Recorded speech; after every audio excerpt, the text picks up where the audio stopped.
Hello everyone, welcome to super classes. तो बच्चों, आज के लेक्चर में हम लोग बात करेंगे क्लास 12 फिजिक्स और फिजिक्स के अंदर में करंट इलेक्ट्रिसिटी, जो कि आपका है थर्ड चैप्टर। और बच्चों, करंट इलेक्ट्रिसिटी में हम लोग कर रहे हैं टॉपिक वाइज न्यूमेरिकल्स। बच्चों, मैं आपको फिजिक्स में चैप्टर वाइज और टॉपिक वाइज न्यूमेरिकल करवा रहा हूँ। तो हमारा ये करंट इलेक्ट्रिसिटी में टॉपिक वाइज न्यूमेरिकल का सेशन है और उसमें बच्चों आज हम करेंगे क्वेश्चंस कॉम्बिनेशन ऑफ रेजिस्टेंस पे। बहुत इंपॉर्टेंट न्यूमेरिकल होने वाले हैं बच्चों। पहले मैं आपको टॉपिक को एक्सप्लेन करूंगा। टॉपिक का मतलब मैं केवल फॉर्मेशन आपको बताऊंगा कि किस तरह से सीरीज कॉम्बिनेशन का फॉर्मूला बनता है और किस तरह से पैरेलल कॉम्बिनेशन का फॉर्मूला बनता है। फिर उस सीरीज और पैरेलल कॉम्बिनेशन के फॉर्मूले को हम करेंगे अप्लाई क्वेश्चंस पर। हमारे पास बहुत सारे डिफरेंट क्वेश्चंस हैं, बहुत अच्छे क्वेश्चंस मैं आपके लिए लेके आया हूं और उस फॉर्मूले को हम करेंगे फिर अप्लाई। तो पहले सीखेंगे फॉर्मूला और उसके बाद उस फॉर्मूले का एप्लीकेशन, दैट इज न्यूमेरिकल्स। बहुत इंपॉर्टेंट न्यूमेरिकल होने वाले हैं। तो चलिए स्टार्ट करते हैं लेक्चर को।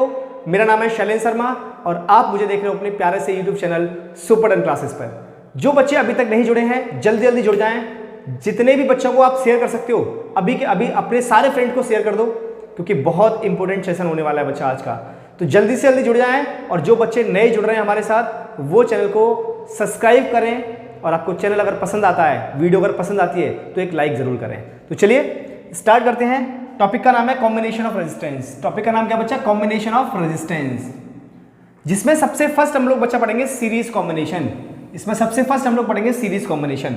बच्चों, हम लोग यहाँ पर दो या दो से ज्यादा रजिस्टर को अगर बैक टू बैक ज्वाइन करते हैं तो वो कहलाता है सीरीज कॉम्बिनेशन। जैसे मैंने यहाँ पर 3 रजिस्टर लिए बच्चा और उन 3 रजिस्टर को बैक टू बैक कनेक्ट किया। मतलब पहला रजिस्टर ये लिया और दूसरा रजिस्टर यहाँ पे लिया और तीसरा रजिस्टर बच्चों मैंने यहाँ पे लिया और इन तीनों को मैंने बैक टू बैक कनेक्ट किया है और साथ में लगा दी एक बैटरी। तो इस कॉम्बिनेशन को कहते हैं अपन सीरीज कॉम्बिनेशन। बच्चों, वी वोल्ट की बैटरी है, यहां पर करंट I फ्लो हो रहा है। इस रेजिस्टेंस का नाम है R1, इसका नाम है R2 और इसका नाम है R3। बच्चों, सीरीज में सबसे बड़ी बात क्या है कि करंट सेम रहता है। Current is same, current is same in all registers. In all registers, जितने भी रजिस्टर यहाँ पे हैं सब में बच्चों करंट सेम रहेगा। सिर्फ डिवाइड कौन होगा? V, potential difference is divided. Potential difference is divided. अगर ये पोटेंशियल है तो यहाँ पर पोटेंशियल आ जाएगा V1, यहाँ का आ जाएगा V2 और यहाँ का आ जाएगा V3। तीनों में बच्चा पोटेंशियल डिफरेंस डिवाइड कर जाएगा। जब पोटेंशियल डिफरेंस डिवाइड हो जाएगा तो मतलब जो V है वो तीनों का सम हो जाएगा, V1 plus V2 plus V3। अब बच्चों, according to Ohm's law V is equal to IR। तो IR इज इक्वल टू, यहाँ पर करंट कितना है I, तो ये हो जाएगा बच्चा V1 निकालना है मुझे I into R1 plus I into R2 plus I into R3। यहाँ से मैंने R कॉमन लिया तो I into R equivalent. Equivalent का मतलब इस कंप्लीट सर्किट का resistance which is equal to I मैंने कॉमन ले लिया R1 plus R2 and plus R3। ये कैंसिल आउट हो गया बच्चा, तो यहां से आ गया अपने पास R equivalent is equal to R1 plus R2 plus R3। So this is the equivalent resistance in series combination. अगर बच्चों 3 से ज्यादा रजिस्टर होते, 3 से ज्यादा रजिस्टर होते तो यहां पे R4, R5 and so on जोड़ते जाते। ये हमारा सीरीज कॉम्बिनेशन का कंसेप्ट है। ये किसका कॉन्सेप्ट है? सीरीज कॉम्बिनेशन का कॉन्सेप्ट है। अगर बच्चों ऐसे रजिस्टर आपको बहुत सारे दिए हैं, बहुत सारे रजिस्टर दिए, n नंबर ऑफ रजिस्टर दिए हैं और सीरीज कॉम्बिनेशन में मुझे उनका R इक्विवेलेंट निकालना है, तो कैसे निकालते हैं? It is a n into R। हर किसी की वैल्यू अगर R है और जितने भी रजिस्टर लगे हुए सब सीरीज में हैं और n रजिस्टर हैं, तो उनके लिए R इक्विवेलेंट कैसे निकालते हैं? n इंटू R से। ये हमारा सीरीज कॉम्बिनेशन का कंसेप्ट हुआ। अब हम बात करेंगे बच्चा पैरेलल कॉम्बिनेशन की। पैरेलल कॉम्बिनेशन में अगेन वही चीज कि हमने क्या किया, एक सर्किट ड्रॉ की जो कि पैरेलल कॉम्बिनेशन में है। देखिए जरा, यहाँ पर मैंने 3 रजिस्टर लिए। पहला रजिस्टर मैंने यहाँ लगाया, दूसरा रजिस्टर बच्चा मैंने यहाँ लगाया और तीसरा रजिस्टर बच्चा मैंने इधर लगाया और इन तीनों को पैरेलल में जोड़ दिया। पैरेलल में जोड़ने का मतलब है कि तीनों के बीच में सेम पोटेंशियल डिफरेंस आ रहा है। तीनों के बीच में सेम पोटेंशियल डिफरेंस आ रहा है, मतलब हर रजिस्टर के दोनों एंड बैटरी से लगे हुए हैं। इसका रेजिस्टेंस R1, इसका रेजिस्टेंस R2 और इसका रेजिस्टेंस R3। V वोल्ट की बच्चा बैटरी लगाई हुई है, तो यहाँ से जो करंट फ्लो हो रहा होगा वो I। अब ये करंट जब यहाँ से जाएगा तो करंट डिवाइड हो गया, ऊपर चला गया I1, इधर आ गया I2 और बच्चों इधर आ गया I3। इसका मतलब पैरेलल कॉम्बिनेशन में सबसे बड़ी बात क्या है? पैरेलल कॉम्बिनेशन में कि V तो सेम है, V इज सेम, सिर्फ डिवाइड कौन हो रहा है, current, I is divided, I is divided. तो I कितना डिवाइड हुआ है, देखो I जो डिवाइड हुआ है I1, I2 और I3 में, तो I is equal to I1 plus I2 and plus I3, ये तीनों में डिवाइड हुआ है, ये तीनों में डिवाइड हुआ है। तो बच्चों V कितना, I कितना होता है V बाई आर, तो V by R equivalent is equal to V by R1 plus V by R2 plus V by R3 बनेगा। ऊपर से V कॉमन ले लो बच्चा, तो 1 by R equivalent, sorry V by R equivalent है ना, क्या आ जाएगा V by R equivalent is equal to V मैंने कॉमन ले लिया, तो 1 by R1 plus 1 by R2 plus 1 by R3। अब देखो यहाँ से इस V से ये भी काट दिया, तो ये आ गया अपने पास 1 by R equivalent is equal to 1 by R1 plus 1 by R2 plus 1 by R3। This the equivalent resistance in parallel combination, equivalent resistance in parallel combination. Clear हुआ बच्चा? इसी फॉर्मूले को अगर मुझे केवल दो रजिस्टर के लिए लिखना है तो मैं कैसे लिखूंगा, 1 by R equivalent is equal to 1 by R1 plus 1 by R2। इसको अगर मैंने थोड़ा सिंप्लीफाई किया तो 1 by R equivalent is equal to, LCM लिया इसका R1 R2 और इधर आ जाएगा R1 प्लस R2। तो यहाँ से मैंने इसको जब रेसिप्रोकल कर दिया तो ये आ गया R equivalent is equal to R1 R2 divide by R1 plus R2। आप दो रजिस्टर के लिए R इक्विवेलेंट को इस तरह से भी लिख सकते हो, दो रजिस्टर के लिए R इक्विवेलेंट को इस तरह से भी लिख सकते हो। बच्चों जैसे मैंने यहाँ बोला था आपको कि हमारे पास n नंबर ऑफ रजिस्टर हैं और हर किसी की वैल्यू R है, तब हमने सीरीज में कनेक्ट किया है तो R इक्विवेलेंट कितना आया था, n इंटू आर। सिमिलरली यहाँ भी अगर हमारे पास n नंबर ऑफ रजिस्टर हैं और हर किसी की वैल्यू R है और उनको मैंने पैरेलल कॉम्बिनेशन में लगा दिया, तब उनका R इक्विवेलेंट कितना आता है, तब उनका R इक्विवेलेंट कितना आता है, R बाई n। तब उनका R इक्विवेलेंट कितना आता है, R बाई n। ये देख लीजिए। तो ये सीरीज और पैरेलल कॉम्बिनेशन की बातें खत्म हुई। मैंने आपको फॉर्मूला ड्राइव करके भी दिखा दिया, फॉर्मूला कैसा होता है ये भी बता दिया। अब चलते हैं इसके एप्लीकेशन पर, अब चलते हैं इसके न्यूमेरिकल्स पर। तो एक बार इसका स्क्रीनशॉट लो, फिर चलते हैं न्यूमेरिकल्स की तरफ। ले लीजिए स्क्रीनशॉट, ले जल्दी से, सारे फ्रेंड को शेयर कर दो। जो बच्चे अभी तक नहीं जुड़े हैं, अभी भी टाइम है, जल्दी जल्दी जुड़ जाएं। क्वेश्चन की बारी है, क्वेश्चन करने वाले हैं। जल्दी से अपने फ्रेंड को शेयर करो, लिंक को जल्दी शेयर करें, इस वीडियो को जल्दी जल्दी शेयर करें। चलिए अब देखिए, यहां आते हैं क्वेश्चन नंबर, एग्जाम्पल नंबर 3.22 पर। तो 3.22 पर आते हैं, है ना। क्वेश्चन नंबर पर ध्यान देने की जरूरत वैसे है नहीं हमें, क्योंकि हमें तो सिर्फ क्वेश्चन करना है, उस पर ध्यान देना है। क्या बोल रहा है, a wire of resistance 6R is bent in the form of circle, what is the effective resistance between the ends of the diameter? बहुत प्यारा क्वेश्चन है बच्चा। क्वेश्चन ने बोला है कि अपने पास एक वायर था, इस वायर का जो रेजिस्टेंस है वो है 6R, इसको हमने एक सर्कल में कन्वर्ट कर दिया, तो ये इसके डायमीटर के एंड्स हो गए। सर्कल में कन्वर्ट किया बच्चा, किस में किया है, सर्कल में। तो जब जैसे ही मैंने इसको सर्कल में कन्वर्ट किया तो जरा चेक करना, कुछ ऐसा बन गया, ये एक वायर ऊपर वाला और एक वायर नीचे वाला, मतलब एक रेजिस्टेंस ऊपर आ गया और एक रेजिस्टेंस नीचे आ गया। तो 6R दो पार्ट्स में डिवाइड हो गया, तो ये हो गया 3R और ये भी हो गया बच्चा 3R। और हमें A और B के अक्रॉस में डायमीटर, इसके अक्रॉस में इफेक्टिव रेजिस्टेंस निकालना है। तो इफेक्टिव रेजिस्टेंस निकालने के लिए इसको मैंने नाम दिया R1 और इसको मैंने नाम दिया R2। तो R1 R2 दोनों कैसे हो गए, पैरेलल में। तो R1 and R2 are in parallel, are in parallel. कैसे होगा ना, बस समझ आ गई। इसको सब सर्कल में बनाया तो आधा पार्ट तो ये हो गया और आधा पार्ट ये हो गया, तो ये हो गया 3 का, ये हो गया 3 का, है ना। तो 1 by R equivalent is equal to 1 by R1 plus 1 by R2। बच्चों पहले फॉर्मूला जरूर लिखा करें, 1 बाई आर इक्विवेलेंट। अगर आप बहुत परफेक्शन आ गया फॉर्मूला लिख लिख के तो फिर एक अलग बात है कि आप डायरेक्टली वैल्यू लिखें, लेकिन पहले फॉर्मूला जरूर लिखें, क्योंकि एग्जाम में फॉर्मूले का आधा मार्क्स मिलता है। ये बहुत इंपॉर्टेंट बात है। तो 1 by R equivalent is equal to 1 by R1 कितना होगा, 3R प्लस 1 बाई 3R। तो यहां से आ जाएगा 1 बाई आर इक्विवेलेंट, एलसीएम ले लो, 3R आ गया और ऊपर आ जाएगा 2। तो R equivalent is equal to R equivalent is equal to 3R/2।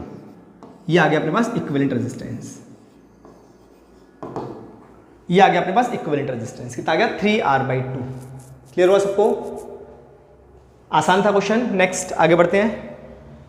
Next guys, बहुत प्यारा क्वेश्चन है। देखिए क्वेश्चन बोल रहा है find the equivalent resistance between A and be in the following cases. First case ये है अपने पास, ये फर्स्ट केस हमारा, और फर्स्ट केस में हमें R इक्विवेलेंट निकालना है।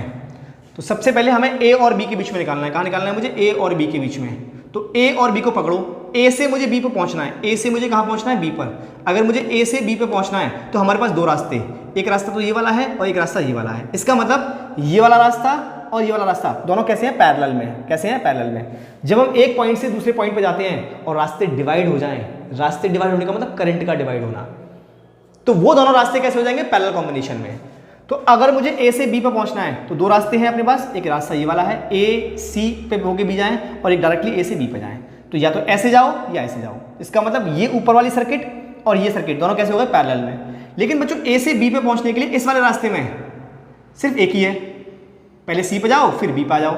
इसका मतलब 20 ओम के रेजिस्टर से 30 ओम के रेजिस्टर पर पहुंचने के लिए एक ही रास्ता है। तो जब रास्ता एक ही है तो यहां जितना करंट होगा उतना ही करंट यहां भी होगा। इसका मतलब 20 ओम और 30 ओम दोनों कैसे हैं? सीरीज में। तो पहले नेमिंग कर लो, ये हो गया R1, ये हो गया R2 और ये हो गया R3, ये हो गया R3, R1 R2 और ये हो गया R3। अब नेमिंग कर ली, अब लिखते हैं इसके बारे में। अब क्या है कि R1 and R2 are in series, ये दोनों कैसे हैं? सीरीज में। तो मैंने इनको नाम दे दिया बच्चा RS। कितना हो जाएगा? R1 plus R2। तो R in series is equal to R1 कितना है? 20 प्लस 30। तो RS इज इक्वल टू कितना आ जाएगा? 50 ओम। ये आ गया 50 ओम। अब बच्चों ये और ये दोनों कैसे हैं? पैरेलल में। तो RS and R3 are in parallel, are in parallel. अब 1/R equivalent 1/RS plus 1/R3। तो 1/R इक्विवेलेंट 1/50 प्लस 1/50 प्लस 1/50 है ना, ये भी 50 का है और ये भी 50 का है। तो 1/R equivalent is equal to 50 LCM ले लो और 1 प्लस 1 2 कैंसिल आउट कर दो, 25 टाइम्स आएगा। तो R equivalent is equal to 25 ohm. ये कितना हो गया? 1/25 है ना, तो ये कितना आ गया? 25 ohm. So this is the effective resistance, this is the equivalent resistance. देख लीजिए, बिल्कुल आसान क्वेश्चन था, बहुत आसान था। आगे बढ़े। नेक्स्ट सेकंड केस, इसी पार्ट का सेकंड केस बचा। आपको कौन सा वाला? ये वाला दिख रहा है? पेन नहीं दिख रहा। ये वाला, ये भी नहीं दिख रहा होगा। ये वाला दिख रहा है क्या? हाँ, रेड फिर भी दिख रहा है। चलो ब्लैक यूज़ करेंगे, फिर ब्लैक दिखता होगा आपको, है ना? ब्लैक यूज़ करते हैं। हाँ जी, हमें A से B पे आना है बच्चा। तो A से चलना है और B तक आना है मुझे। तो यहाँ से चल के ऐसे आना है, दो रास्ते, एक ये और एक ये। इसका मतलब यहाँ से करंट मेरा डिवाइड होगा। तो ये वाला रास्ता और ये वाला रास्ता दोनों कैसे? पैरेलल में। तो सबसे पहले नेमिंग, ये हो गया R1, ये हो जाएगा R2, ये हो जाएगा R3 और इसको नाम दिया R4। R2 और R3 दोनों सीरीज में हैं, उसके बाद दोनों पैरेलल में हैं। तो R2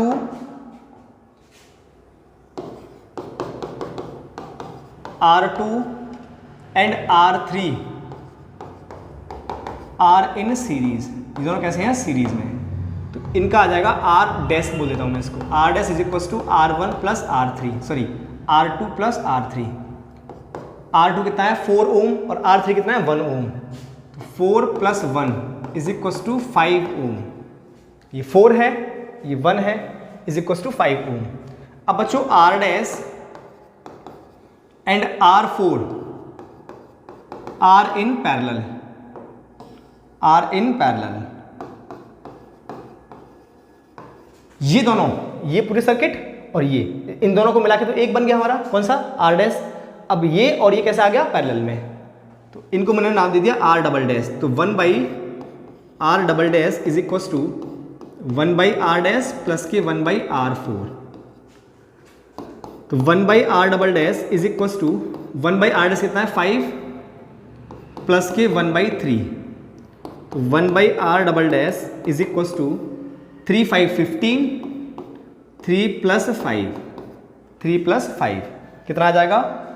1 by R double dash is equal to 5 और 3 8, 8 by 15। So R double dash is equal to 15 by 8 ohm. ये आ गया मेरे पास R double dash 15 by 8 ohm. अब बच्चों ये तीनों रजिस्टर सॉल्व हो चुके हैं और ये तीनों रजिस्टर इसके कैसे हैं? सीरीज में है। तो इसका मतलब R double dash and R one R in series. तो R equivalent is equal to R double dash plus के आर वन। तो रखें value R equivalent is equal to 15 by 8 और प्लस के 8, 15 बाई 8 प्लस के 8 है ना, ऐसे होगा। तो R equivalent is equal to 15 plus 8 8 just है ना 64। तो 15 प्लस 64 डिवाइड बाई 8। तो R equivalent is equal to 549 और 617 बाई 8। ये आ गया इतनी ओम। आप चाहो तो सॉल्व भी कर सकते हो इसको। तो 79 बाई 8 कितना आ जाएगा? 1 मिनट। 79 बाई 8 9.8। तो आर इक्विवेलेंट आ गया बच्चा अपने पास 9.8 ओम। तो इस सर्किट का इक्विवेलेंट रेजिस्टेंस इतना आ गया 9.8 ओम। देख लीजिए, ठीक है, स्क्रीनशॉट। बहुत आसान था, इजी वे में मैंने आपको सॉल्व करके बता दिया।